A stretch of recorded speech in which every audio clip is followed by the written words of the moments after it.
ബിസ്മില്ലാഹിർ റഹ്മാനിർ റഹീം. ഇന്നമാ അംവാലുകും വഔലാദുകും ഫിത്ന വല്ലാഹു ഇൻദഹു അജ്റുൻ അദീം. റബ്ബ് സുബ്ഹാനഹു വ തആലയുടെ നിയമനിർദ്ദേശങ്ങൾ ജീവിതത്തിൻ്റെ എല്ലാ മേഖലകളിലും പുലർത്തി പാലിച്ച് ജീവിക്കണമെന്ന് നമ്മെ ഏവരെയും ഓർമ്മപ്പെടുത്തുകയാണ്, വസിയ്യത്ത് ചെയ്യുകയാണ്. ഈ ലോകത്ത് രണ്ട് കാര്യങ്ങൾ നിരന്തരമായി നമ്മുടെ സംസാരത്തിലും നമ്മുടെ അജണ്ടയിലുമായി മാറി മറിഞ്ഞു വരുന്ന കാര്യങ്ങളാണ്. ഒന്ന് നമ്മുടെ സന്താനങ്ങൾ, മറ്റൊന്ന് നമ്മുടെ സമ്പത്ത്. ഈ രണ്ട് കാര്യങ്ങൾക്ക് വേണ്ടിയാണ് ഞാൻ ജീവിക്കുന്നത് എന്ന് വരെ പലപ്പോഴും പറഞ്ഞും പറയാതെയും നമ്മുടെ നിലപാടുകൾ ഉണ്ടാകും. ചിലരുടെ ജീവിതം കണ്ടാൽ ഊണും ഉറക്കും ഒഴിഞ്ഞ് സമയത്ത് ഭക്ഷണം പോലും കഴിക്കാതെ സമ്പത്തുണ്ടാക്കാൻ അവർ ശ്രമിക്കുന്നു. പക്ഷെ ഉണ്ടാക്കിയ സമ്പത്ത് നിന്ന് സമയത്ത് കഴിക്കാത്തത് കൊണ്ട് രോഗം മറുഭാഗത്തുകൂടി വരികയും ചെയ്യുന്നു. അത്രമാത്രം സമ്പത്തിനോട് ആസക്തിയുള്ള ആളുകളെ മനുഷ്യരുടെ കൂട്ടത്തിൽ നമുക്ക് കാണാൻ കഴിയും. അതേപോലെ ഞാൻ എൻ്റെ മക്കളെ വിചാരിച്ചാണ്, മക്കൾക്ക് വേണ്ടിയാണ് എന്നൊക്കെ പറഞ്ഞുകൊണ്ട് തന്നെ പലപ്പോഴും മക്കളുടെ കാര്യവും നാം പറയാറുണ്ട്. എന്നാൽ 64-ാം അധ്യായത്തിലെ 15-ാമത്തെ ആയത്തിൽ അല്ലാഹു സുബ്ഹാനഹു വ തആല പറയുന്നത്, ഇന്നമാ അംവാലുകും വ ഔലാദുകും ഫിത്ന. തീർച്ചയായും നിങ്ങളുടെ സ്വത്തുക്കളും നിങ്ങളുടെ സന്താനങ്ങളും ഒരു പരീക്ഷണം മാത്രമാണ്. വല്ലാഹു ഇൻദഹു അജ്റുൻ അദീം. അല്ലാഹുവിങ്കലാകുന്നു മഹത്തായ പ്രതിഫലം ഉള്ളത്. അപ്പോൾ നാം ഏറ്റവും ബന്ധപ്പെട്ട് നിൽക്കുന്ന ഈ രണ്ട് കാര്യങ്ങളും, മക്കളും സമ്പത്തും, അത് രണ്ടും പരീക്ഷണമാണ് എന്ന് അത് രണ്ടും നൽകിയ അല്ലാഹു പറഞ്ഞാൽ പിന്നെ അവിടെ യാതൊരു സംശയത്തിനും അവകാശമില്ല. നമ്മൾ എങ്ങനെ അതിനോട് പെരുമാറുന്നു, ആ വിഷയങ്ങളിൽ എന്ത് നിലപാടെടുക്കുന്നു എന്ന് നമ്മളെ പരീക്ഷിക്കുവാൻ വേണ്ടിയാണ് റബ്ബ് സുബ്ഹാനഹു വ തആല ഈ രണ്ടെണ്ണം നമുക്ക് നൽകിയിട്ടുള്ളത്. മക്കളെ നൽകാതെയുള്ള പരീക്ഷണമുണ്ട്, കുട്ടികളെ നൽകാതെ പരീക്ഷിക്കുക, അതും കുട്ടികളെ കൊണ്ടുള്ളൊരു പരീക്ഷണമാണ്.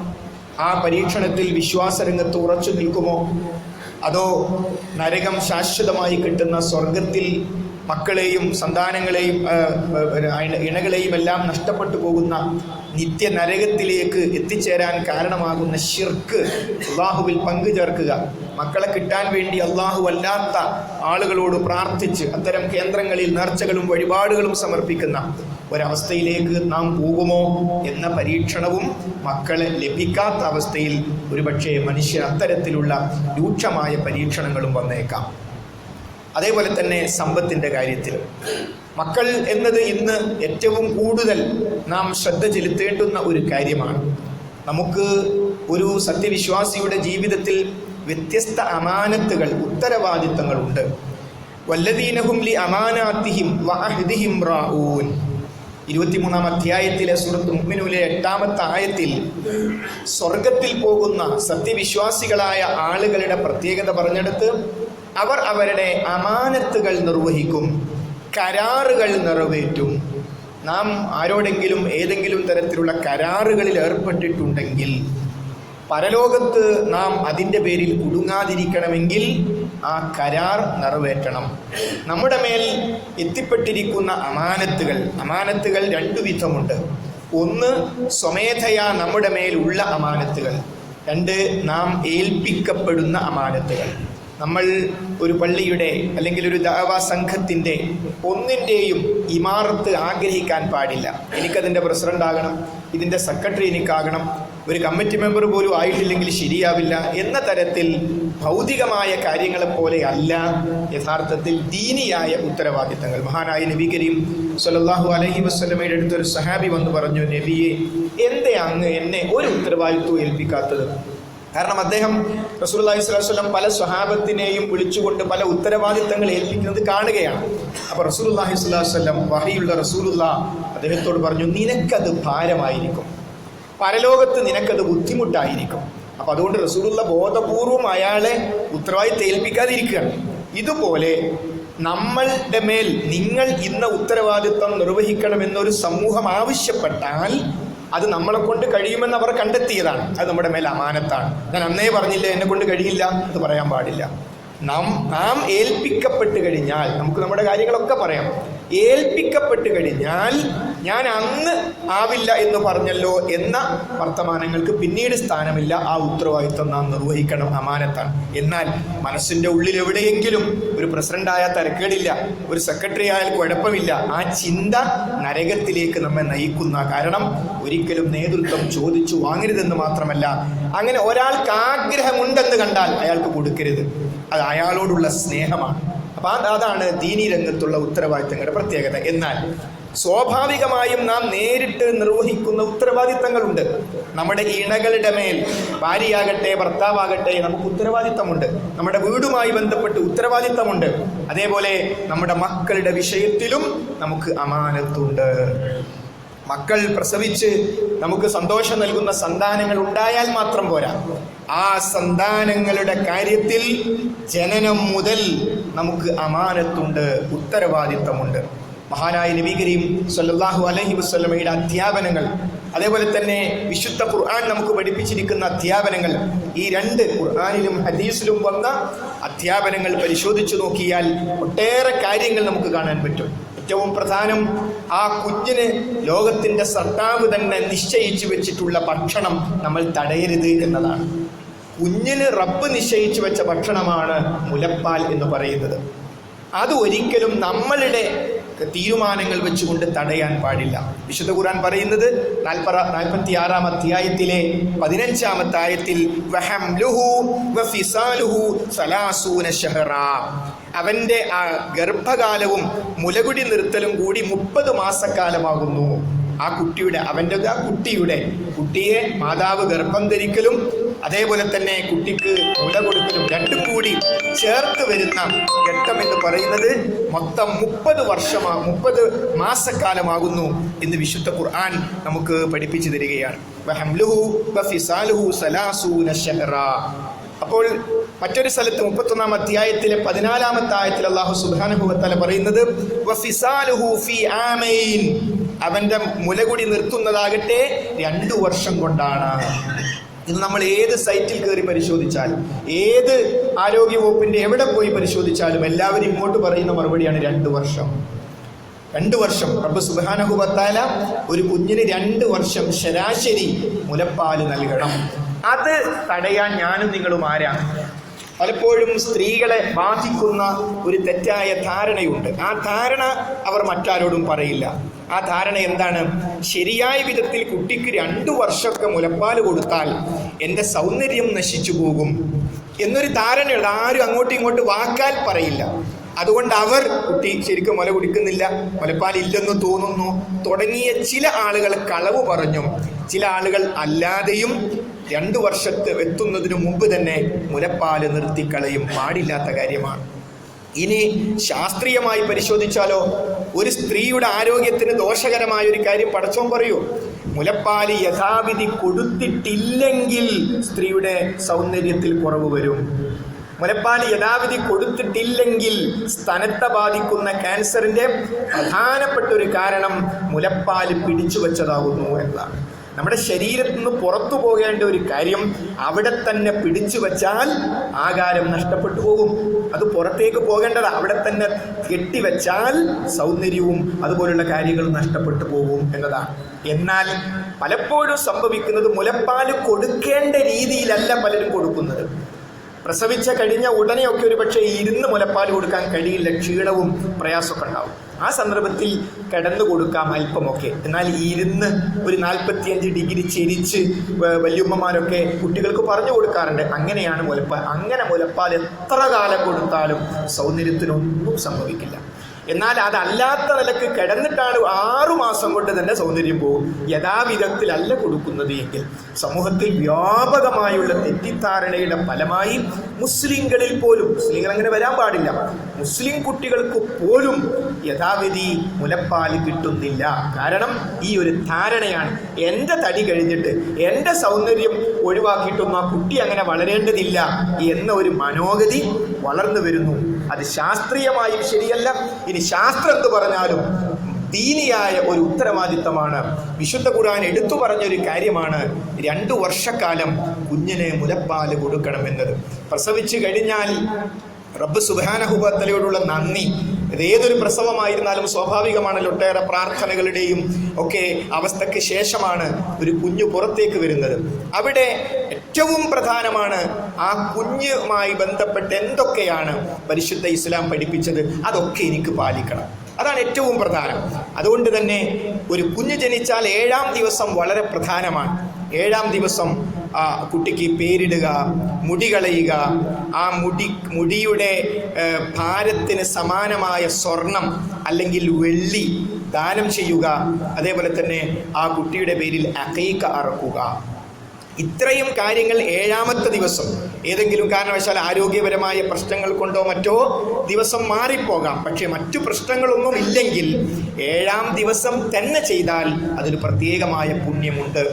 ആൺകുട്ടിയാണെങ്കിൽ 2 ആടും പെൺകുട്ടിയാണെങ്കിൽ 1 ആടുമെന്ന് നബി കരീം സ്വല്ലല്ലാഹു അലൈഹി വസല്ലം പ്രത്യേകം എടുത്തു പറഞ്ഞതുകൊണ്ട് ആട് തന്നെ ആവലും നല്ലതാണ്. പലപ്പോഴും അവിടെ നമ്മെ നയിക്കാറുള്ളത് ധാരാളം ആളുകൾക്ക് ഇറച്ചി കൊടുക്കണം. അപ്പൊ പിന്നെ ആളുകൾക്ക് ഇറച്ചി കൊടുക്കാനുള്ളതല്ല ഇത്. ആളുകൾക്ക് ഇറച്ചി കൊടുക്കാം, അത് വേറെ അർത്ഥോളൂ. ഫസല്ലി ലിറബ്ബിക വൻഹർ, നീ നിന്റെ റബ്ബിന് വേണ്ടി നമസ്കരിക്കുക, ബലിയറുക്കുക. ഈ പിന്നെ ബലിയറവ് ഉദുഹിയത്തിനും അഖീഖത്തും മാത്രമേ ഉള്ളൂ എന്നാരാ പറഞ്ഞത്? ഇന്നൊരു വെള്ളിയാഴ്ച അന്ന് രാവിലെ അറുത്തോളൂ, ഒരു കുട്ടനെ വാങ്ങി കുടുംബക്കാർക്കൊക്കെ കൊടുത്തോളൂ, കൂലി കിട്ടും. അപ്പൊ ആകെ 2 സമയം ബലി അറുക്കാവൂന്ന് ഈ ദീൻ പഠിപ്പിച്ച രൂപത്തിൽ ആൾക്കാർ പെരുമാറ്റം. അതുകൊണ്ട് അവിടെ 2 ആട് 1 ആട് തന്നെയാവൽ നല്ല. മാടായാൽ കുറ്റമല്ല, കുഴപ്പമില്ല. പക്ഷേ റസൂലുള്ളാഹി സ്വല്ലല്ലാഹു അലൈഹി വസല്ലം അവിടുത്തെ തിരുനാവ് കൊണ്ട് ആട് എന്ന് പറയുമ്പോൾ ഹബീബ് പറഞ്ഞത് തന്നെ എനിക്ക് ചെയ്യണം എന്നതിനുണ്ടല്ലോ ഒരു പ്രത്യേകത. ആ നിലക്ക് അഖീഖ അറുക്കുക എന്നത്. അഖീഖ അറുക്കാൻ ആ സന്ദർഭത്തിൽ നമ്മുടെ സാമ്പത്തികാവസ്ഥ സമ്മതിക്കുന്നില്ല. ഹോസ്പിറ്റലിൽ തന്നെ കടമാണ്. എന്തു ചെയ്യും? നിർബന്ധമില്ല, കുറച്ച് കഴിഞ്ഞിട്ട് അറുത്താൽ മതി. ഇനി പ്രായപൂർത്തിയാകുന്നതിന് മുമ്പ് അറുത്താലും മതി. പ്രായപൂർത്തിയായപ്പം അപ്പോഴും ശരിയായില്ലെന്നാ അവൻ അറുക്കാം, ആ കുട്ടിക്ക് സ്വന്തം അറുക്കാം, കുഴപ്പമില്ല. ഏതായിരുന്നാലും പലപ്പോഴും ഇത്തരം കാര്യങ്ങളിൽ അശ്രദ്ധ കാണിക്കുകയും എന്നാൽ ഇല്ലാത്ത കാര്യങ്ങൾക്ക് വല്ലാത്ത ശ്രദ്ധയും. ഒരുപക്ഷെ ബർത്ത്ഡേ എന്ന് പറഞ്ഞുകൊണ്ട് അന്ന് വാങ്ങുന്ന ഡ്രസ്സും അന്നത്തെ ചെലവും കൂടി കൂട്ടി അഖീഖന്റെ അപ്പുറത്തെത്തും. അഖീഖ അറുത്തിട്ടുണ്ടാവില്ല. കുട്ടിക്ക് അഖീഖ അർത്ഥമല്ല, 1ാമത്തെ ബർത്ത്ഡേ അതിലും വലിയ ചെലവായി. അങ്ങനെ ഒരു ഏർപ്പാട് തന്നെ ഇസ്ലാമിലില്ല. ബർത്ത്ഡേ എന്നൊരു ഏർപ്പാട് തന്നെ ഇസ്ലാമിലില്ല. അപ്പം അതുകൊണ്ട് അഖീഖ അറുക്കുക, അതേപോലെ തന്നെ മുടി കളയുക, കുട്ടിക്ക് നല്ല പേരിടുക. കുട്ടിക്ക് പിന്നീട് പേര് മാറ്റാൻ കഴിയില്ല, നമ്മൾ ഇട്ട് കൊടുക്കുന്ന പേരാ. ആ പേര് ശ്രദ്ധിക്കണം. നല്ല മഹാനായ നബി കരീം സ്വല്ലല്ലാഹു അലൈഹി വസല്ലം പല പേരുകളും മാറ്റി. ആ പേര് കേട്ടപ്പോൾ അത് പറ്റില്ല, വേറെ പേരിടാൻ പറഞ്ഞു. അപ്പൊ അർത്ഥമുള്ള പേരാവുക, നല്ല പേരാവുക. ഇനി ഏത് പേരിട്ടാലും എങ്ങനെയാകും ആ കുട്ടിയെ വിളിക്കുക എന്നുകൂടി ആലോചിക്കണം. വലിയൊരു പേരിട്ട ഏതെങ്കിലും ഒരു പദേ പലപ്പോഴും വിളിക്കാറുള്ളൂ. ആ വിളി എങ്ങനെ വരും എന്നുകൂടി ആലോചിച്ചുകൊണ്ട് വാപ്പയും ഉമ്മയും മര്യാദയ്ക്ക് ഒരു പേരിട്ടില്ലല്ലോ എന്ന് പിന്നീട് കുട്ടികൾ ചിന്തിക്കുന്ന ഒരവസ്ഥയിലേക്ക് എത്താതെ അർത്ഥമുള്ള ആശയമുള്ള നല്ല പേരുകൾ കൊടുക്കുക എന്നതും വളരെ പ്രധാനമാണ്. അതേപോലെ കുട്ടിയുടെ വളർച്ചയിൽ നമ്മൾ വിചാരിക്കുന്നു ചെറിയ കുട്ടികളല്ലേ എന്ന്. എന്നാൽ ഒരു കുട്ടിയുടെ വളർച്ചയിൽ ഏറ്റവും പ്രധാനപ്പെട്ട ഘട്ടമാണ് ശൈശവദശം. ശൈശവദശ എന്ന് പറയുന്നത് ഏറ്റവും പ്രധാനമാണ്. എല്ലാം ഗ്രാസ്പ് ചെയ്യുന്ന, ഒപ്പിയെടുക്കുന്ന സമയമാണത്. അതുകൊണ്ട് തന്നെ ആ സന്ദർഭത്തിൽ മഹാനായ നബി കരീം സ്വല്ലല്ലാഹു അലൈഹി വസല്ലം പറഞ്ഞല്ലോ, കുല്ലു മൗലൂദിൻ യൂലദു അലൽ ഫിത്ര ഫഅബവാഹു യുഹവ്വിദാനിഹി ഔ യുനസ്സിറാനിഹി ഔ യുമജ്ജിസാനിഹി. ബുഖാരി റിപ്പോർട്ട് ചെയ്ത ഹദീസാണ്. എല്ലാ കുഞ്ഞുങ്ങളും ജനിക്കുന്നത് ശുദ്ധ പ്രകൃതിയോടെയാണ്, ഫിത്രത്തോടു കൂടിയാണ്. എല്ലാ കുട്ടികളും ഒരു മതം ഒരു ജാതി ഒന്നുമില്ല, ശുദ്ധ പ്രകൃതിയിൽ പടച്ചോന്റെ ദീനിനനുസരിച്ച ഇസ്ലാമിക പ്രകൃതിയിലാണ്. അതാ ശുദ്ധ പ്രകൃതി എന്ന് പറഞ്ഞാൽ പടച്ചോനെ മാത്രം ആരാധിക്കുന്ന, പടച്ചോന്റെ സൃഷ്ടികൾ പടച്ചോനെ ആരാധിക്കുന്ന ആ ഒരു പ്രകൃതിയിലാണ് എല്ലാ കുട്ടികളും സൃഷ്ടിക്കപ്പെടുന്നത്. പക്ഷേ മാതാപിതാക്കൾ പിന്നീട് അവനെ ജൂതനോ ക്രിസ്ത്യാനിയോ അഗ്നിയാരാധകനോ ആക്കുന്നു. അത് മാതാപിതാക്കളാ ചെയ്യുന്നത്. അപ്പൊ നമ്മളിവിടെ ശ്രദ്ധിക്കേണ്ടത് ഈ കുട്ടി എങ്ങനെ മുന്നോട്ട് പോകണം എന്നത് നമ്മുടെ കയ്യിലുള്ള സമയമാണത്. നമ്മുടെ കയ്യിലുള്ള സമയമാണ്. മഹാനായ ഇമാം ഷാഫി റഹ്മഹുല്ലാഹ് 7-ാം വയസ്സിൽ ഖുർആൻ മുഴുവനും മനഃപ്പാഠമാക്കി. അതിന്റെ പിന്നിൽ ഒരു മാതാവും പിതാവും ഇല്ലേ? ഒരു മാതാവും പിതാവും അവിടെ പ്രവർത്തിച്ചിട്ടുണ്ടല്ലോ. അപ്പോൾ അതുകൊണ്ട് കുട്ടിയല്ലേ എന്ന് കരുതി എന്തെങ്കിലുമൊക്കെ വരുമ്പോൾ വല്ല ഫ്രൂട്ട്സ് കൊണ്ട് കൊടുത്താൽ കഴിഞ്ഞു, വല്ല കളിപ്പാട്ടവും വാങ്ങിക്കൊടുത്താൽ കഴിഞ്ഞു, കരഞ്ഞ അപ്പം ഇഷ്ടമുള്ളത് വാങ്ങിക്കൊടുക്കാൻ കഴിഞ്ഞു. അതല്ല, അതൊക്കെ അതിൻ്റെ ചില ഭാഗങ്ങൾ മാത്രമാണ്. ഒരു കുട്ടിയുടെ വളർച്ചയിൽ അവൻ എങ്ങനെ രൂപപ്പെട്ടു വരുന്നു, അവൻ എന്ത് കേൾക്കണം, അവൾ എന്ത് കേൾക്കണം, അവൾ എന്ത് കണ്ടുകൂടാ, അവൻ എന്ത് കാണണം, ഇതെല്ലാം നിശ്ചയിക്കുന്ന തരത്തിൽ. കുട്ടി ജനിച്ചാൽ പലപ്പോഴും അന്ന് വരെ കുറേ കാലമായിട്ടൊരു കുട്ടിയെ കിട്ടിയതാ, ആൺകുട്ടിയാണെന്ന് കരുതുക. അപ്പൊ പിന്നെ അടുത്ത സംശയമായി, അല്ല കുട്ടിക്ക് സ്വർണ്ണട്ടൂടെ? പടച്ചോൻ കനിഞ്ഞു കൊടുത്ത ഒരു ആൺകുട്ടി, കുട്ടിക്ക് സ്വർണ്ണട്ടൂടെ? സ്വർണം ഹറാമാന്നാ ചോദിക്കുന്ന ആൾക്കും അറിയാം. സ്വർണം പുരുഷന്മാർക്ക് ഹറാമാണ്. ഇത് പുരുഷനാണോ സ്ത്രീയാണോ ഈ കുട്ടി? ശരിയാ, ചെറിയ കുട്ടിയല്ലേ, ചെറിയ കുട്ടിക്ക് ഹലാലും ഹറാമും ഇല്ല. ഇട്ടുകൊടുക്കുന്ന നിനക്കാണ് ഹറാമും ഹലാലുള്ളത്.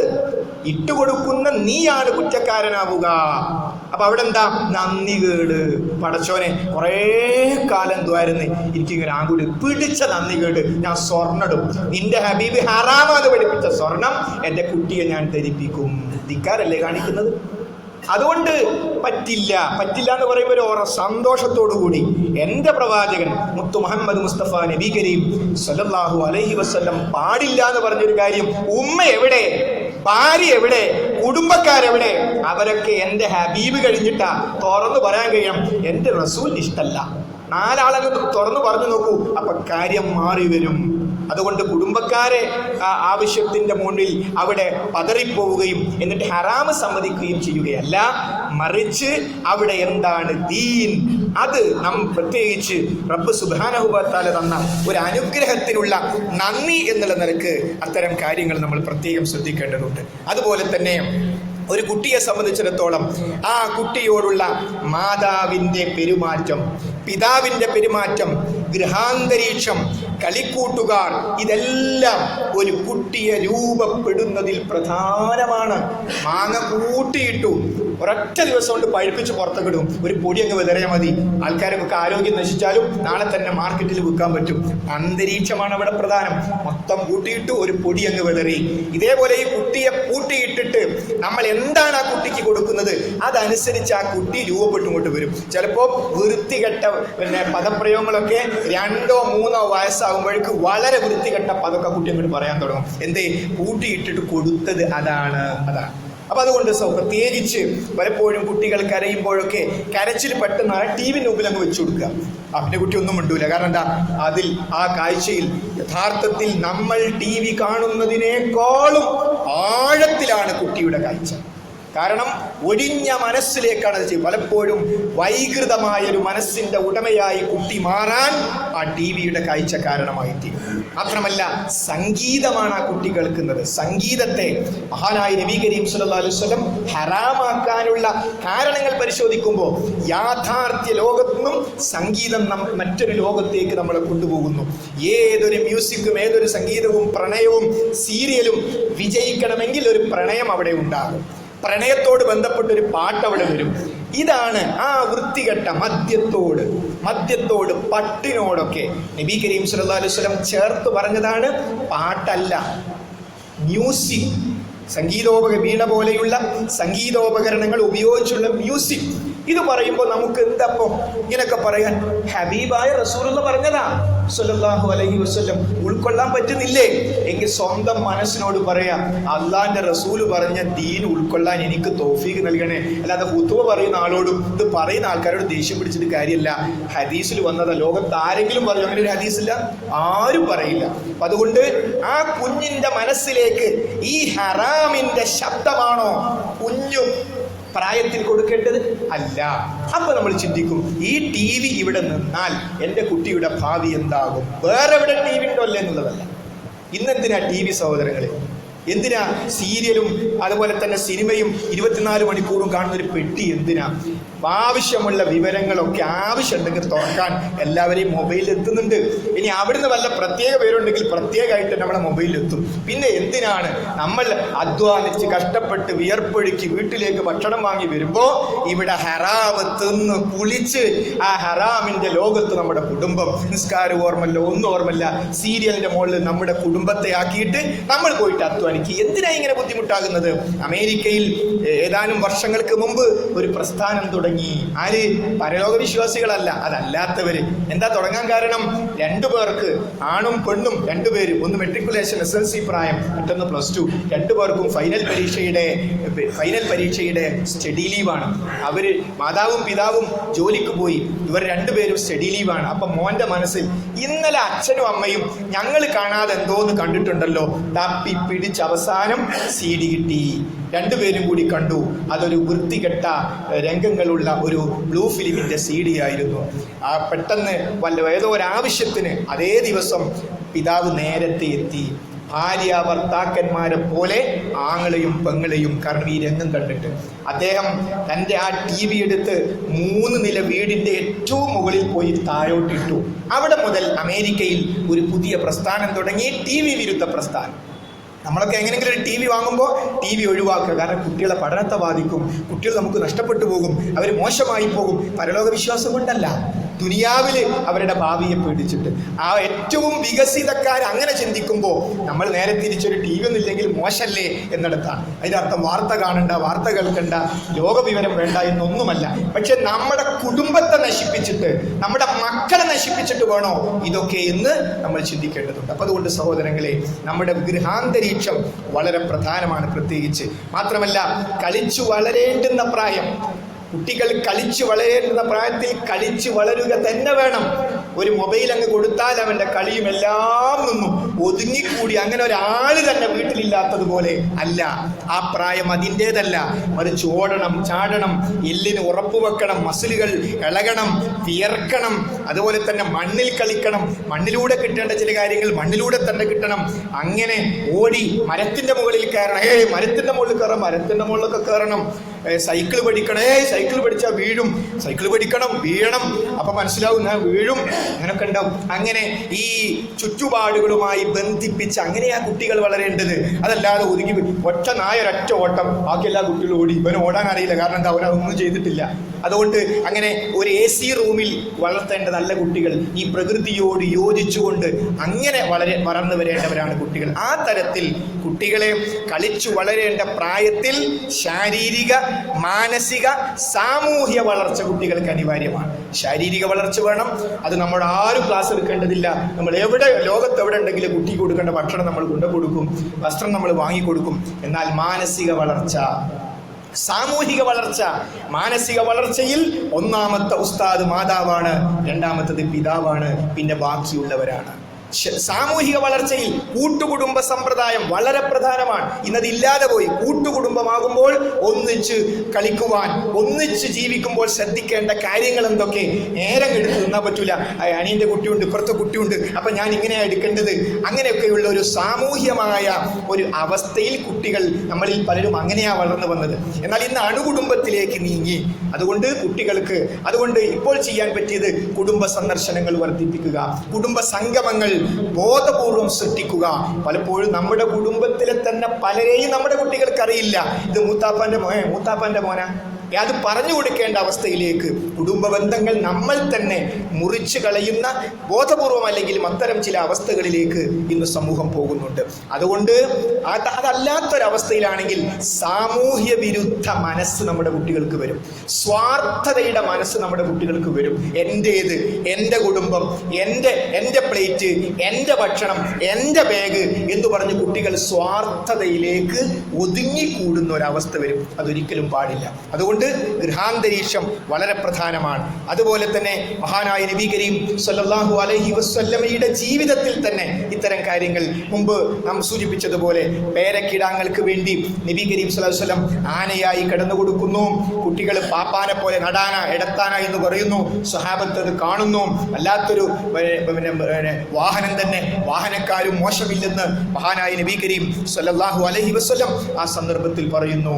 ഇങ്ങനെ കുട്ടികൾ ഭക്ഷണം കഴിക്കുന്നു, മോനെ വലത് കൊണ്ട് കഴിക്കൂ. റസൂൽ പഠിപ്പിച്ചത് എല്ലാവരും വലത് കണ്ട് ഭക്ഷണം കഴിക്കുന്ന ഒരു ക്ലാസ് എടുക്കുക മാത്രമല്ല, ഭക്ഷണം കഴിക്കുന്ന ഒരു സന്ദർഭത്തിൽ കുട്ടിയോട് പറയുന്നു, മോനെ വലത് കൈ കൊണ്ട് കഴിക്ക്. വ്യത്യസ്ത ഭക്ഷണ പദാർത്ഥങ്ങൾ എങ്കിൽ നിന്റെ മുമ്പിലുള്ള ഭക്ഷണ പദാർത്ഥത്തിൽ നിന്ന് നിന്റെ ഭാഗത്തുള്ളതാണ് നീ എടുക്കേണ്ടത്. എന്നാൽ വ്യത്യസ്ത തരത്തിലുണ്ടെങ്കിൽ അപ്പുറത്തുള്ളതാണെങ്കിലും അതിൽ നിന്ന് നിനക്കെടുക്കാം. അത്രയും ഒരു സദസ്സിലിരിക്കുമ്പോഴുള്ള മര്യാദകൾ മഹാനായ നബി കരീം സല്ലല്ലാഹു അലൈഹി വസല്ലം അവർക്ക് പഠിപ്പിച്ചു കൊടുക്കുകയാണ്. അതുകൊണ്ട് നമ്മുടെ മക്കളുടെ തലച്ചോറിനെ തകർത്ത് കളയുന്ന കൃത്രിമത്വത്തിലേക്ക് നമ്മുടെ കുട്ടികൾ നമ്മൾ വിട്ടുകൊടുത്താൽ അവർ നമ്മൾ വിചാരിച്ച രൂപത്തിൽ കിട്ടില്ലെന്ന് മാത്രമല്ല, മാനസികമായ ഒരു അടിമത്തത്തിലേക്കാണ് നമ്മുടെ പിഞ്ചു മക്കൾ വളർന്നു പോവുക എന്ന് നാം മനസ്സിലാക്കണം. അല്ലാഹു സുബ്ഹാനഹു വ തആല നമ്മുടെ കുട്ടികളെ നമുക്ക് വേണ്ടി ദുആ ചെയ്യുന്ന മാനസികാവസ്ഥയിൽ വളർത്തിക്കൊണ്ടുവരാൻ ആവശ്യമായ ദീനീ സാഹചര്യം സൃഷ്ടിക്കാൻ നമുക്ക് ഏവർക്കും തൗഫീഖ് നൽകി അനുഗ്രഹിക്കുമാറാകട്ടെ.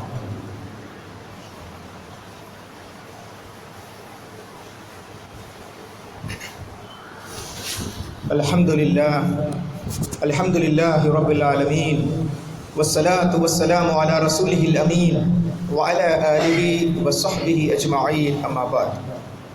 ഒരിക്കൽ കൂടി അല്ലാഹു സുബ്ഹാനഹു വ തആലയുടെ നിയമനിർദ്ദേശങ്ങൾ ശ്രദ്ധിക്കണം, സൂക്ഷിക്കണമെന്ന് ഓർമ്മപ്പെടുത്തുകയാണ്. സഹോദരങ്ങളെ, ഒരു കുട്ടിയുടെ വളർച്ചയിൽ ആദ്യത്തെ 3 വർഷം നമുക്ക് നിസ്സാരമാണെങ്കിലും യഥാർത്ഥത്തിൽ ആ കുട്ടിയെ സംബന്ധിച്ചിടത്തോളം അവൻ്റെ രൂപീകരണത്തിൽ അത് ഏറ്റവും പ്രധാനമാണ്. മുലപ്പാല് തീരുന്ന 2 വർഷവും അതിനുശേഷമുള്ള 1 വർഷവും വളരെ പിഞ്ചു പൈതൽ എന്ന് നമുക്ക് പറയാവുന്ന ആ പ്രായം, താൻ ആര്, എങ്ങനെയാവണം, ഇത് നിർണയിക്കുന്നത് യഥാർത്ഥത്തിൽ ആ സമയത്താണ്. അവൻ്റെ മനസ്സിൽ, അവരുടെ മനസ്സിൽ കാര്യങ്ങൾ രൂപപ്പെടുന്നത്. അപ്പോൾ അള്ളാഹുവിനെ കുറിച്ച് പറഞ്ഞു കൊടുത്താൽ, റസൂലുള്ളയെ കുറിച്ച് പറഞ്ഞു കൊടുത്താൽ, നിസ്കാരത്തെക്കുറിച്ച് പറഞ്ഞു കൊടുത്താൽ, ബാങ്ക് കൊടുത്താൽ കുട്ടി പറയും ഉപ്പാ ബാങ്ക്, പള്ളിയിൽ പോകണമെന്ന് കുട്ടി നമ്മളെ ഇങ്ങോട്ട് ഉപദേശിക്കും. മോനെ ആ കൊടുക്കുന്നത് ബാങ്കാണ്, മോളെ ആ കൊടുക്കുന്നത് ബാങ്കാണ്, ആ ബാങ്കിൽ ഇങ്ങനെയാണ് പറയുന്നത് കുട്ടികൾക്ക് പറഞ്ഞു കൊടുത്താൽ ഒരുപക്ഷെ ബാങ്ക് നിങ്ങൾ ശ്രദ്ധിച്ചില്ലെങ്കിലും കുട്ടി നിങ്ങളോട് ഇങ്ങോട്ട് പറയും. കാരണം നിഷ്കളങ്കമായിട്ടാണ് കുട്ടി നാം പറഞ്ഞു കൊടുത്ത ആ കാര്യങ്ങൾ മനസ്സിലാക്കിയത്. 3 മുതൽ 6 വയസ്സ് വരെയുള്ള പ്രായം ബോധപൂർവം അറിവ് സമ്പാദിക്കുന്ന പ്രായമാണ്. അതുവരെ സ്വാഭാവികമായും ചോദ്യങ്ങളൊക്കെ കുറവായിരിക്കും. എന്നാൽ 3 വയസ്സ് മുതൽ 6 വയസ്സ് വരെ അതെന്താ ഇങ്ങനെ, ഇതെന്താ ഇങ്ങനെ, ഈ സന്ദർഭത്തിൽ നമ്മൾ ഒരിക്കലും ദേഷ്യപ്പെടാൻ പാടില്ല. ചോദിച്ച് മതിയായി. എത്ര നേരമായി നീ ചോദിച്ച്? ആ പറയുന്ന രക്ഷിതാവ് വിവരമില്ലാത്ത ഉമ്മയാണത്. ചോദിക്കട്ടെ, ചോദിക്കുന്ന പ്രായമാണ്. ചോദിച്ചിട്ട് ഒരറിവ് സമ്പാദിക്കുമ്പോൾ അത് അവിടെ തന്നെ കിടക്കും. ഇപ്പൊ ചോദ്യം കിട്ടാൻ കാത്തിരിക്കുക, അതിനുവേണ്ടി നമ്മൾ എത്ര സമയം ചെലവഴിച്ചാലും അത് വെറുതെയാവുകയില്ല. കാരണം ബോധപൂർവം അറിവ് സമ്പാദിക്കുന്ന പ്രായമാണ് യഥാർത്ഥത്തിൽ 3 മുതൽ 6 വയസ്സ് വരെയുള്ള പ്രായം. ആ പ്രായത്തിൽ കുട്ടികളുടെ അന്വേഷണത്തെ തിരിച്ചുവിടാനും ഇസ്ലാമിക ചരിത്രങ്ങൾ, മഹാനായ നബി കരീം സ്വല്ലല്ലാഹു അലൈഹി വസല്ലമയുടെ ജീവിതം, സഹാബാക്കളുടെ ജീവിതം, പ്രവാചകന്മാരുടെ ജീവിതം, ഇതൊക്കെ പറഞ്ഞു കൊടുക്കാൻ പറ്റുന്ന ഏറ്റവും നല്ല പ്രായം. കഥകൾ കുട്ടികൾ ഇഷ്ടപ്പെടുന്നു. എല്ലാ കുട്ടികളും കഥകൾ ഇഷ്ടമില്ലാത്തൊരു കുട്ടിയും ഉണ്ടാവില്ല. ഇല്ലാത്ത കഥകൾ ഉണ്ടാക്കിയൊരു പൂച്ച ഉണ്ടായിരുന്നു, ഇല്ലാത്ത ഏതോ ഒരു പൂച്ചയാ, എന്നിട്ട് അങ്ങനെ വന്നു ഇങ്ങനെ വന്നു. ആകെ കുട്ടി ഭക്ഷണം കഴിക്കുന്നത് ഒറ്റ ആഗ്രഹമുള്ളൂ. ഇല്ലാത്ത കഥ എന്തിന്? ഉള്ള കഥകൾ, ഖുർആനിലെ കഥകൾ എടുക്കൂ, ഹദീസിലെ കഥകൾ എടുക്കൂ. ഇഷ്ടം പോലെ കഥകൾ ഖുർആനിലും ഹദീസും ഉള്ളത് തന്നെയുണ്ട്. ഉള്ള ചരിത്രമുണ്ട്. ഹബീബായ റസൂലുള്ളാഹി സ്വല്ലല്ലാഹു അലൈഹി വസല്ലമയുടെ ഹിജ്റയെ പറ്റി ഒന്ന് പഠിച്ചു നോക്കൂ. 3-4 കുട്ടികൾക്ക് ദിവസം പറഞ്ഞു കൊടുക്കാൻ മാത്രം ഹിജ്റയുടെ സംഭവങ്ങൾ മാത്രമുണ്ട്. പക്ഷേ നമ്മൾ പഠിക്കാത്തത് കൊണ്ട്, മനസ്സിലാക്കാത്തത് കൊണ്ട് നമ്മുടെ മക്കൾക്ക് അത് കിട്ടുന്നില്ല. അതുകൊണ്ട് ഉള്ള കാര്യങ്ങൾ തന്നെ കുട്ടികൾക്ക് കൃത്യമായി പറഞ്ഞു കൊടുക്കുക. അതേപോലെ കുട്ടികൾക്ക് ഇന്ന് നമ്മൾ കൊടുക്കുന്ന വിദ്യാഭ്യാസം, ആ വിദ്യാഭ്യാസവുമായി ബന്ധപ്പെട്ട ചെറിയ ചില ന്യൂനതകളുണ്ട് വിദ്യാഭ്യാസത്തിന്. എന്താണ്? നമ്മുടേത് ഒരു മതേതര രാജ്യമാണ്, ഒരു ഇസ്ലാമിക രാജ്യമല്ല. എന്നാൽ ഒരു മുസ്ലിം വിദ്യാർത്ഥിക്ക്, ഒരു ഹൈന്ദവ വിദ്യാർത്ഥിക്ക്, ഒരു ക്രിസ്ത്യൻ വിദ്യാർത്ഥിക്ക് എന്ത് പഠിക്കുവാനുമുള്ള സ്വാതന്ത്ര്യം ഇവിടെ ഉണ്ട്. ഈ രാജ്യത്ത് കുട്ടികൾക്ക് ഖുർആൻ കാണാതെ പഠിപ്പിച്ചൂടെ? അതിന് പ്രത്യേക സ്ഥാപനം ഉണ്ടാക്കിക്കൂടെ? ഈ രാജ്യത്തിനെതിരാണോ? അല്ല. അപ്പോൾ ഈ രാജ്യത്ത് ഒരു വിദ്യാഭ്യാസ സംവിധാനമുണ്ട്, സിലബസ് ഉണ്ട്. എന്നാൽ അതിനോടൊപ്പം നാം ബോധപൂർവം കൊടുക്കേണ്ടതും നമുക്ക് ഭരണഘടനാപരമായി പെർമിഷൻ ഉള്ളതുമാണ് മതവിദ്യാഭ്യാസം എന്നത്. മതവിദ്യാഭ്യാസം കേന്ദ്ര സംസ്ഥാന ഗവൺമെന്റുകൾ മദ്രസയിൽ, പള്ളിയിലുള്ള ജീവനക്കാർക്കുള്ള പെൻഷൻ ഈ രാജ്യത്ത് കിട്ടുന്നതാണ്. അറബി പഠിപ്പിക്കുക, അവർ ശമ്പളം വാങ്ങുക. എന്താ പഠിപ്പിക്കുന്നത്? അറബി ഭാഷ, ഖുർആനിന്റെ ഭാഷ. ഖുർആനും ഹദീസും പഠിപ്പിക്കുക അറബി കോളേജിൽ, ശമ്പളം ട്രഷറിയിൽ നിന്ന്. എന്നിട്ട് പറയും എവിടെ നിൽക്കാൻ പറ്റുമോ, ഇതെന്ത് രാജ്യമാണ്, അവരൊക്കെ ഒന്ന് പഠിക്കണം ഈ രാജ്യം എന്താണുള്ളത്. ന്യൂനപക്ഷം വരുന്ന മുസ്ലിമീങ്ങൾ അവരുടെ ഖുർആനിന്റെ ഭാഷ, ആ ഭാഷയിൽ പഠിപ്പിക്കാൻ, ആ ഭാഷയ്ക്ക് വേണ്ടി മാത്രം അറബിക് കോളേജ്, അവിടെ പഠിപ്പിക്കുന്ന അധ്യാപകർ രാവിലെ മുതൽ വൈകുന്നേരം വരെ ഖുർആൻ ഹദീസും പഠിപ്പിക്കുന്നു, ശമ്പളം ട്രഷറിയിൽ നിന്ന്. ഇതാ നമ്മുടെ രാജ്യം. അപ്പം അതുകൊണ്ട് നമുക്കിവിടെ സ്വാതന്ത്ര്യമുണ്ട് ഇസ്ലാമായി ജീവിക്കുവാൻ, നമ്മുടെ മക്കളെ വളർത്താൻ. പക്ഷേ ഭൗതിക വിദ്യാഭ്യാസത്തിന് അമിത പ്രാധാന്യം കൊടുക്കുകയും എന്നിട്ട് മതവിദ്യാഭ്യാസത്തെ നമ്മൾ തന്നെ കൊച്ചാക്കി. കുട്ടി മദ്രസയിൽ പോകുന്നുണ്ടോ എന്ന് ചോദിച്ചാൽ ഉണ്ട് എന്ന് പറയണം. അതിനെന്താ മാർഗം? അതിനിപ്പോൾ രാവിലെ തന്നെ മദ്രസ പറഞ്ഞാൽ സ്കൂളിൽ പ്രശ്നമാവും. അതുകൊണ്ട് ഒരു ട്യൂഷൻ ഒരാളെ ഏൽപ്പിച്ചാലോ, എന്താ ട്യൂഷൻ കൊടുക്കുന്നുണ്ട്, ട്യൂഷൻ കൊടുത്താൽ മദ്രസയുടെ ഗുണം കിട്ടില്ല. അതിൻ്റെ അർത്ഥം മദ്രസ ഒന്നും ഇല്ലാത്തൊരു സ്ഥലത്ത് ഒരു കുട്ടി ട്യൂഷൻ കൊടുക്കുന്നത് തെറ്റാണെന്നല്ല, എല്ലാ ട്യൂഷനും ശരിയല്ല എന്നുമല്ല. പക്ഷേ ട്യൂഷൻ കൊടുത്താൽ മദ്രസയാവില്ല. കാരണം മദ്രസ എന്നത് കൂടി എല്ലാവരും എഴുന്നേറ്റു, ജിലിസ് എല്ലാവരും ഇരുന്നു, ഇനി എല്ലാവരും വരും, എല്ലാവരും ഒതെടുത്താട്ടെ, ഒരാൾ ഇമാമ് നിന്നാട്ടെ, ഓതിയാട്ടെ, അങ്ങനെ ഒരു സാമൂഹ്യമായി കുട്ടികൾ പഠിക്കുന്ന ആ ഒരവസ്ഥ ഒരിക്കലും ഒരു ട്യൂഷനിലൂടെ കിട്ടില്ല. ട്യൂഷൻ പഠിപ്പിക്കുന്ന അധ്യാപകൻ എന്തൊക്കെ ന്യൂനത ഉണ്ടോ അതൊക്കെ അവൻ്റെ ദീനാവും. അയാളുടെ എന്തൊക്കെ ഗുണമുണ്ടോ അതൊക്കെ അവരുടെ ഗുണമാവും. എന്നാൽ വ്യത്യസ്ത അധ്യാപകർ, വ്യത്യസ്ത കുട്ടികൾ അവരുമായി പെരുമാറുന്നു. അതുകൊണ്ട് മദ്രസ വിദ്യാഭ്യാസത്തിന് നാം തന്നെ ബോധപൂർവം പ്രാധാന്യം കൊടുക്കണം. നമ്മൾ തന്നെ നമ്മുടെ കുട്ടി മദ്രസയിൽ വായിച്ചോ പഠിച്ചോ, അപ്പൊ കുട്ടികൾക്കും തോന്നും എൻ്റെ രക്ഷിതാക്കൾക്ക് അതിൽ പ്രത്യേക ശ്രദ്ധയുണ്ട്. കാരണം അതാണ് മയ്യത്ത് നമസ്കാരത്തിലേക്ക് നമുക്ക് ഉപകാരപ്പെടുന്ന കാര്യം. അതുകൊണ്ട് ദീൻ ഒരു കുട്ടി രൂപപ്പെടുന്നിടത്ത് അവൻ്റെ പരലോകബോധം, അവളുടെ പരലോകബോധം അതുണ്ടാകണം. അത് കെമിസ്ട്രിയിലൂടെ കിട്ടില്ല, ഫിസിക്സിലൂടെ കിട്ടില്ല, ബയോളജിയിലൂടെ, മാത്സിലൂടെ, സോഷ്യോളജിയിലൂടെ കിട്ടില്ല. അതൊക്കെ പഠിക്കണം. മാത്സ് പഠിക്കണം, ഫിസിക്സ് പഠിക്കണം, കെമിസ്ട്രി പഠിക്കണം. അതൊക്കെ മുസ്ലിംകളുടെ ചരിത്രം എടുത്ത് പരിശോധിച്ച് നോക്കിയാൽ ഇന്നുള്ള വൈദ്യശാസ്ത്രത്തിലെ പലതിൻ്റെയും സംഭാവന മുസ്ലിങ്ങളാണ്, ഖുർആനാണ്, ഹദീസാണ് അതിൻ്റെ പിന്നിലുള്ളത് എന്ന് എല്ലാവർക്കും അറിയാം. എന്നാൽ അത് മാത്രം പോരാ, അതിനെ അന്വർത്ഥമാക്കുന്ന യഥാർത്ഥ വിവരം നമുക്ക് വേണം. ആ വിവരമാണ് ദീൻ എന്ന് പറയുന്നത്. ഒരു 3, 4 അല്ലെങ്കിൽ 2, 3 വയസ്സ് പ്രായമുള്ള ഒരു കുട്ടിയുടെ തലയിലൊരു തൊപ്പിയുണ്ട്, അവൻ്റെ കയ്യിലൊരു വാച്ചുണ്ട്, അവൻ സോക്സും ഷൂവും ധരിച്ചിട്ടുണ്ട്, വേറൊന്നുമില്ല. എന്താ അവൻ്റെ ഡ്രസ്സ്? തൊപ്പി, വാച്ച്, സോക്സ്, ഷൂ. കണ്ട ഉടനെ നമ്മൾ പറയും ഒരു ട്രൗസറും കുപ്പായം ഇട്ടിരുന്നെങ്കിൽ. അടിസ്ഥാന വസ്ത്രം ധരിക്കാതെ തൊപ്പി വെച്ചിട്ട് എന്ത് കാര്യം? ടൈ കെട്ടിയിട്ട് എന്ത് കാര്യം? വാച്ച് കെട്ടിയിട്ട് എന്ത് കാര്യം? ഇതുപോലെ നമ്മുടെ കുട്ടികൾ, എൻ്റെ മോന് പിന്നെ +2 ഫുൾ A+ ആയിരുന്നു, ഡിഗ്രിക്ക് അങ്ങനെയായിരുന്നു, ഇപ്പം എൻട്രൻസ് എഴുതിയിട്ടുണ്ട്, എന്തായാലും കിട്ടുമെന്ന് ഉറപ്പാണ്. അതൊക്കെ നല്ല കാര്യം തന്നെ. ഗൾഫിൽ അങ്ങനെ ഉണ്ട്, ഇങ്ങനെ ഉണ്ട്, എല്ലാം ശരി. അടിസ്ഥാന വസ്ത്രം ഉണ്ടോ? അള്ളാഹ് ആരാന്നറിയോ? മരിച്ചു പോവണമെന്നറിയോ? പ്രവാചകനെ കുറിച്ച് അറിയോ? ഖബർ ജീവിതം ഉണ്ടെന്ന് അറിയോ? വാപ്പ മരിച്ചാ വാപ്പക്ക് വേണ്ടി ദ്വാരക്കണമെന്നറിയോ? അതറിയാതെ എന്ത് ഫിസിക്സ് സഹോദര? അപ്പൊ അതുകൊണ്ട് ആ വിദ്യാഭ്യാസം ആര് കൊടുക്കും? അതുകൊണ്ട് മദ്രസ വിദ്യാഭ്യാസം കറക്റ്റ് ആകണം.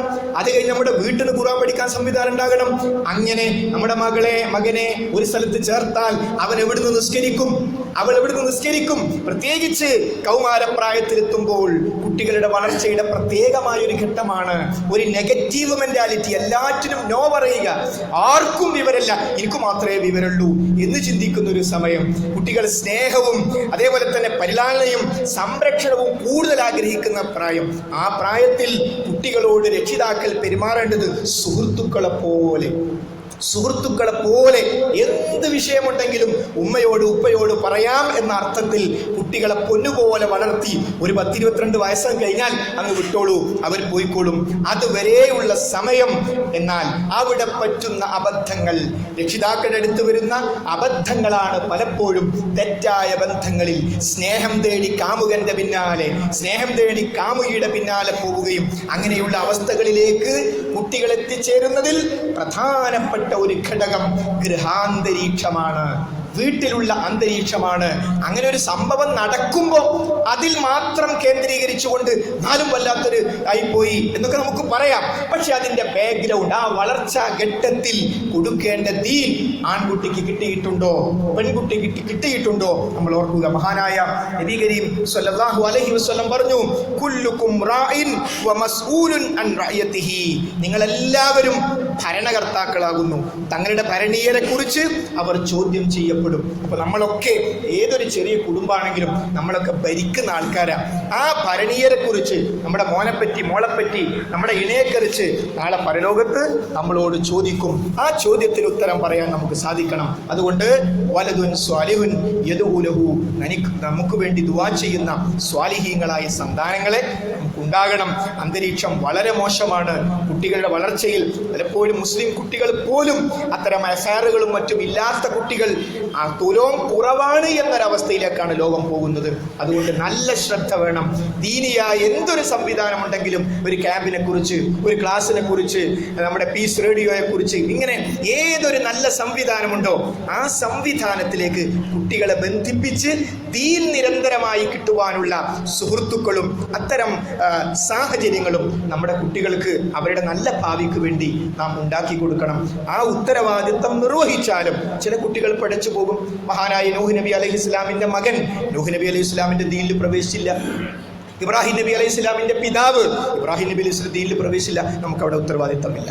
നമ്മൾ ചെയ്യേണ്ടത് മുഴുവൻ ചെയ്തിട്ടും നമ്മുടെ മകൻ വഴിതെറ്റിപ്പോകുന്നു, നമ്മുടെ മകൾ വഴിതെറ്റിപ്പോകുന്നു. നമുക്കെന്ത് ചെയ്യാം? പക്ഷേ നാളെ പരലോകത്ത് എന്നോടും നിങ്ങളോടും ചോദിച്ചാൽ, പടച്ചവനെ, എന്നെ കൊണ്ട് മാക്സിമം ഞാൻ ശ്രദ്ധിച്ചിട്ടുണ്ട്, ഞാൻ എൻ്റെ മകന് വേണ്ടി, മകൾക്ക് വേണ്ടി ദുആ ചെയ്തിട്ടുണ്ട്, ദീന് കൊടുത്തിട്ടുണ്ട്, ഖുർആൻ പഠിപ്പിച്ചിട്ടുണ്ട്, ഹദീസ് പഠിപ്പിച്ചിട്ടുണ്ട്. ഇങ്ങനെ നമ്മുടെ ഭാഗം വ്യക്തമായി ക്ലിയറായി റബ്ബിന്റെ മുമ്പിൽ ആ അമാനത്തിനെ കുറിച്ച് ചോദിക്കുമ്പോൾ പറയാൻ പറ്റുന്ന ഒരു അവസ്ഥയിലേക്ക് നാം എത്തുന്നുണ്ടോ എന്നതാണ് നാം ശ്രദ്ധിക്കേണ്ടത്. അതുകൊണ്ട് കേവലം ഒരു ഖുതുബയുടെ കേൾവിയിലൂടെ മാത്രം ഇത് അവസാനിക്കുന്നില്ല. നമ്മൾ ഓരോരുത്തരും നമ്മുടെ ഭാര്യയുമായി, മാതാപിതാക്കളുമായി ഒക്കെ ചർച്ച ചെയ്ത് നമ്മുടെ വീടിന്റെ അന്തരീക്ഷം ചെല്ലുമ്പോൾ സലാം പറഞ്ഞ് കയറുന്ന വീട്, ബിസ്മില്ല എന്ന് പറയുന്ന വീട്, അതേപോലെ തന്നെ ഖുർആനിന്റെ ശബ്ദം കേൾക്കുന്ന വീട്, ജീവനുള്ള വസ്തുക്കളുടെ ഫോട്ടോ ഇല്ലാത്ത വീട്, ഉള്ളിലൂടെ നായ പെരങ്ങിക്കളിക്കുന്ന വീട് അല്ലാതിരിക്കുക. ഇങ്ങനെ നമ്മുടെ വീട്ടിൽ അല്ലാഹുവിന്റെ റഹ്മത്തിന്റെ മലക്കുകൾ ഇറങ്ങി വരുന്ന നട്ടപ്പാതിരക്ക് ഏതെങ്കിലും ഒന്നോ രണ്ടോ ആളെങ്കിലും കൈ ഉയർത്തി പടച്ചോനെ എന്ന് ആ കുടുംബത്തിലെ മുഴുവൻ ആളുകൾക്കും വേണ്ടി ദുആ ചെയ്യാൻ ഉപ്പയായ നീ തയ്യാറല്ലെങ്കിൽ, ഉമ്മയായ നീ തയ്യാറല്ലെങ്കിൽ, പിന്നെ ആരാ നിന്റെ കുടുംബത്തിന് വേണ്ടി റബ്ബിനോട് ആ പുലർച്ചെ സമയത്ത് സുബഹിക്ക് മുമ്പൊന്ന് ദുആ ചെയ്യാൻ ആരാ ഉള്ളത്? അതുകൊണ്ട് സഹോദരങ്ങളെ, മക്കൾക്ക് വേണ്ടി ദുആ ചെയ്ത അല്ലാഹ് തട്ടിക്കളയില്ല. പക്ഷേ നമ്മൾ മക്കൾക്ക് വേണ്ടി ആത്മാർത്ഥമായി ദുആ ചെയ്യാറുണ്ടോ? മാതാപിതാക്കൾക്ക് വേണ്ടി ആത്മാർത്ഥമായി ദുആ ചെയ്യാറുണ്ടോ? ആ ദുആയും വേണം, ദുആയോട് ബന്ധിപ്പിച്ച പ്രവർത്തനവുമാണ്. ലോകം ഇസ്ലാമിലേക്ക് വരുന്നു, ഇസ്ലാമിലുള്ളവർ ഇസ്ലാമിനെ കുറിച്ച് പഠിക്കുന്നില്ല. എന്താണ് ഇന്നുള്ള ഒരു ദുരന്തം?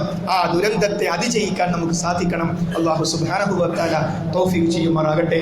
വന്നുപോയ തെറ്റുകളും കുറ്റങ്ങളും റബ്ബ് സുബ്ഹാനഹു വ തആല നമുക്ക് വിട്ടുപുറത്ത് മാപ്പാക്കി തരുമാറാകട്ടെ. നമ്മുടെ പല സഹോദരങ്ങളും കഴിഞ്ഞ ദിവസം വെറും 15 വയസ്സ് മാത്രം പ്രായമുള്ള വിശുദ്ധ ഖുർആൻ കുട്ടികളെ പഠിപ്പിക്കുന്നതിന് വേണ്ടി അവരെ സംഘടിപ്പിച്ച് അവർക്ക് CRE ക്ലാസ്സുകളും ഒക്കെ സംഘടിപ്പിച്ചുകൊണ്ടിരിക്കുന്ന നമ്മുടെ ഒരു സഹോദരൻ, 10ാം ക്ലാസ്സിൽ പഠിക്കുന്ന പെരിങ്ങത്തൂരിലെ ഒരു കുട്ടി ഷോക്കടിച്ച് സ്കൂളിൽ പോകുന്ന വഴിയിൽ മരണപ്പെട്ടു പോയി. ആ കുട്ടിയുടെ ഖബർ അല്ലാഹു സുബ്ഹാനഹു വ തആല വിശാലമാക്കി കൊടുക്കുകയും സ്വർഗത്തിൽ പ്രവേശിപ്പിക്കുകയും ചെയ്യുമാറാകട്ടെ. ആ കുട്ടിയുടെ രക്ഷാകർത്താക്കൾക്കും കുടുംബത്തിനും അല്ലാഹു സുബ്ഹാനഹു വ തആല ആശ്വാസം പ്രദാനം ചെയ്യുമാറാകട്ടെ. മരണപ്പെട്ടു പോയ എല്ലാവർക്കും അല്ലാഹു മഗ്ഫിറത്തും മർഹമത്തും നൽകി അനുഗ്രഹിക്കുമാറാകട്ടെ. ഏറ്റവും നല്ലൊരു മരണത്തെ സ്വീകരിക്കാൻ വേണ്ടി തയ്യാറെടുക്കുന്ന ഭാഗ്യവാന്മാരായ, ഭാഗ്യവതികളായ വിശ്വാസിനികളിൽ അല്ലാഹു നമ്മെ ഓരോരുത്തരെയും ഉൾപ്പെടുത്തുമാറാകട്ടെ. നമ്മുടെ സമ്പത്തും നമ്മുടെ മക്കളും നാളെ പരലോകത്ത് നമുക്കെതിരായി വരുന്ന ദുരന്തത്തിൽ നിന്നും അല്ലാഹു നമ്മെ ഏവരെയും കാത്തു രക്ഷിക്കുമാറാകട്ടെ. ബൈത്തുൽ മുഖദ്ദസുമായി ബന്ധപ്പെട്ട പ്രതിസന്ധി, ജൂതന്മാരുടെ പിടിയിൽ നിന്നും അത് രക്ഷപ്പെട്ട്, നമുക്കറിയാം, ഒരു ദിവസം ഒരു വെള്ളിയാഴ്ച ജുമാ മുടങ്ങുകയുണ്ടായി. അല്ലാഹു സുബ്ഹാനഹു വ തആല ഏറ്റവും പവിത്രമായ ആ ഭവനം ഒരു റക്അത്ത് പോലും മുടങ്ങാതെ ഇബാദത്തുകൾ നിർവഹിക്കാനുള്ള മഹാ തൗഫീഖ് റബ്ബ് സുബ്ഹാനഹു വ തആല നമുക്ക് പ്രദാനം ചെയ്യുമാറാകട്ടെ. അല്ലാഹുമ്മ ഗ്ഫിർ ലിൽ മുഅ്മിനീന വൽ മുഅ്മിനാത്ത് വൽ മുസ്ലിമീന വൽ മുസ്ലിമാത്ത് അൽ അഹ്യാഇ മിൻഹും വൽ അംവാത്ത് ഇന്നക മുജീബുദ് ദഅവാതി യാ ഖാദിയൽ ഹാജാത്ത് റബ്ബനാ തഖബ്ബൽ മിന്നാ ഇന്നക അൻതസ് സമീഉൽ അലീം വതുബ് അലൈനാ ഇന്നക അൻതത് തവ്വാബുർ റഹീം. ആമീൻ ആമീൻ ബിറഹ്മതിക യാ അർഹമർ റഹീമീൻ.